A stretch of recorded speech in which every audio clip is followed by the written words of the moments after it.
This is Tim Bryce with my column titled, Immigration. Do we really have a problem? Earlier this week, Secretary Kirstjen Nielsen of the Department of Homeland Security was asked to give a border security briefing in the Situation Room of the White House to ranking congressional leaders, both the House and the Senate. Just 6 seconds into her presentation, Secretary Nielsen was interrupted by Democrats who wanted no part of it. Senator Dick Durbin of Illinois was quoted as saying the presentation was preposterous and, quote, at a time when we have the lowest level of apprehensions at the border, stopping people from coming in illegally, the lowest level historically, she is saying that we have all these terrorists and criminals and all these people on their way in, end quote. In other words, the Secretary's report was quickly dismissed as irrelevant, and both parties took to the microphones to defend their positions. Whereas Secretary Nielsen reported an influx in arrests of illegal immigrants with criminal records during 2018, the Democrats responded this simply wasn't so. The question is, what is the truth? The meeting was closely followed by the news media, but interestingly, there was no mention of the DHS report accompanying Secretary Nielsen's briefing. In short, it was buried by the press. Fortunately, I had little difficulty locating it on the DHS website where it was titled Fiscal Year 2018 ICE Enforcement and Removal Operations Report by the U.S. Immigration and Customs Enforcement. The purpose of the 22-page report was to summarize U.S. Immigration and Customs Enforcement, ICE, and Enforcement and Removal Operations, ERO, activities in fiscal year 2018. Among the statistics listed were a couple of eye-openers. First, there were 158,581 administrative arrests in fiscal year 2018.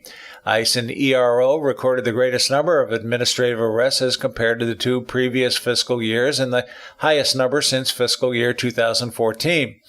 ICE and ERO made 15,111 more administrative arrests in 2018 than in 2017, representing an 11% increase, and a continued upward trend since 2017's 30% increase over 2016.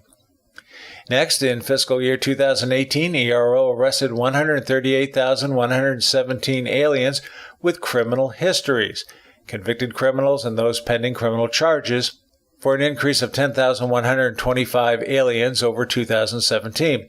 This continued the growth seen in 2017 when ERO arrested 26,974 more aliens with criminal histories than in 2016 for a 27% gain.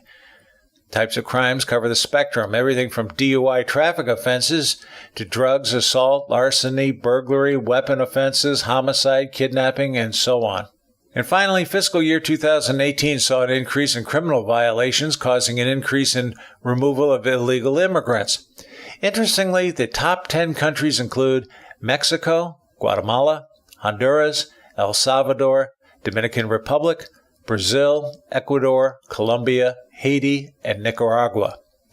It's interesting that America provides substantial foreign aid to these countries, including during fiscal year 2017, we gave $290 million to Mexico, $257 million to Guatemala, $181 million to Honduras, $118 million to El Salvador, $61 million to Dominican Republic, $28 million to Brazil, $18 million to Ecuador, Colombia, $518 million, Haiti, $307 million, and Nicaragua with $44 million.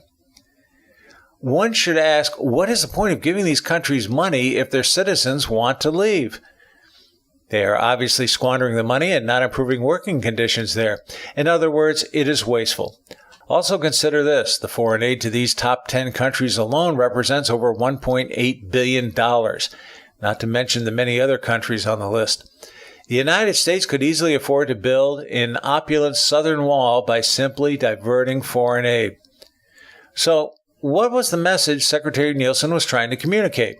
That a legitimate problem exists in illegal immigration, and it is growing.